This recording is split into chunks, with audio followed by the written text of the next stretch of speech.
ये तो दूसरे सदन में कोई भी अगर चुना जाता है एक सदन से जो है इस्तीफा दिया जाता है, काफी फॉर्मेलिटी में उन्होंने दिया है, लेकिन बात वो नहीं है। बात ये है कि बिना मर्जी से ये निर्णय जो है दबाव में लिया गया है। जाहिर सी बात है कि बिहार में भाजपा के लोगों ने नीतीश जी को तो ठगा ही, साथ ही साथ बिहार की जनता को भी ठगने का काम किया। नीतीश जी को ठगा। हम लोग शुरू दिन से कहते थे कि उनको मुख्यमंत्री जो है पद पर अगर भाजपा एनडीए की सरकार आती है तो रहने नहीं दिया जाए। आज वही बात जो है साबित हुआ है। दूसरी बात ये भी साबित हुआ कि चुनाव में जो इन लोगों ने धनतंत्र और मशीन तंत्र लगाया था और माताओं बहनों से ये कहा गया था कि 2 लाख रुपए मिलेंगे, चुनाव के समय 10,000 रुपया दिया गया और बाकी बोला गया चुनाव के बाद 1,90,000 रुपया दिया जाएगा। अब कब मिलेगा ये पता नहीं। बिहार की महिला मतदाताओं को भी इन लोगों ने ठगा और यही नहीं बल्कि जो 125 यूनिट फ्री बिजली की जहाँ तक बात थी, जो हम लोगों ने कहा था कि हमारी सरकार आएगी तो 200 यूनिट फ्री बिजली देंगे। तो आज समझे बिहार में पहले से ही, चुनाव से पहले से ही देश भर में सबसे महंगा बिजली मिलता है। अब जो है बिजली के दरों जो है और जो है बढ़ाई गई है।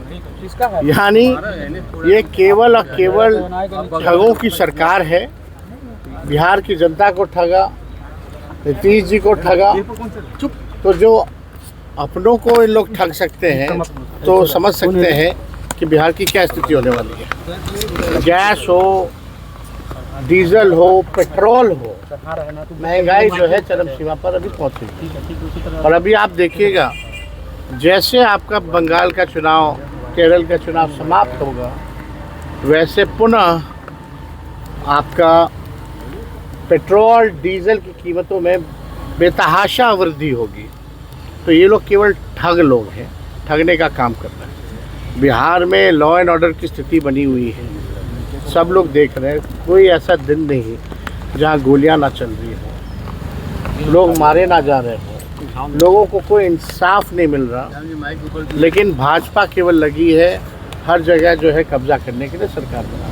मुख्यमंत्री कौन होगा इस सवाल पर कोई कुछ नहीं कह रहा है कि कब इस्तीफा देंगे मुख्यमंत्री पद से। उसको लेकर इतना सस्पेंस क्यों बनाया हुआ है? देखिए इस पे तो हम कुछ कह नहीं सकते हैं कौन तारीख को देंगे, कौन से समय में देंगे। लेकिन एक बात तो तय हो गया कि नीतीश कुमार जी को बीजेपी ने ठगा है और ये भी बात तय हो गया, स्पष्ट हो गया कि नीतीश कुमार जी अब बिहार के मुख्यमंत्री नहीं रहेंगे।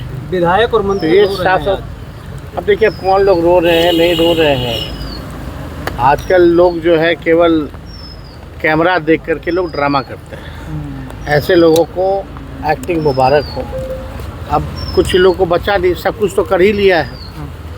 आजकल लोग तो पढ़ाने का भी काम कर रहे हैं, अब कलाकारी का भी काम कर रहे हैं।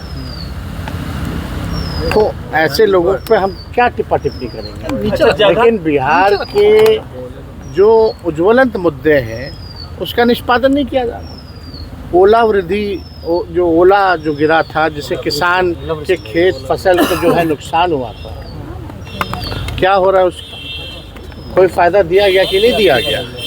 कोई किसान, मजदूर, गरीब, बेरोजगार, शिक्षा चिकित्सा के बारे में, कोई पढ़ाई दवाई के बारे में बात ही नहीं करना। कौन आएगा, कौन जाएगा, कौन आएगा। 2012 के बाद से कोई स्टेबल गवर्नमेंट बिहार में नहीं है। जब तक स्टेबिलिटी नहीं रहेगी, स्थिरता नहीं रहेगी सरकारों में, तब तक कहाँ से काम हो पाएगा बिहार का, कहाँ से डेवलपमेंट ऑफ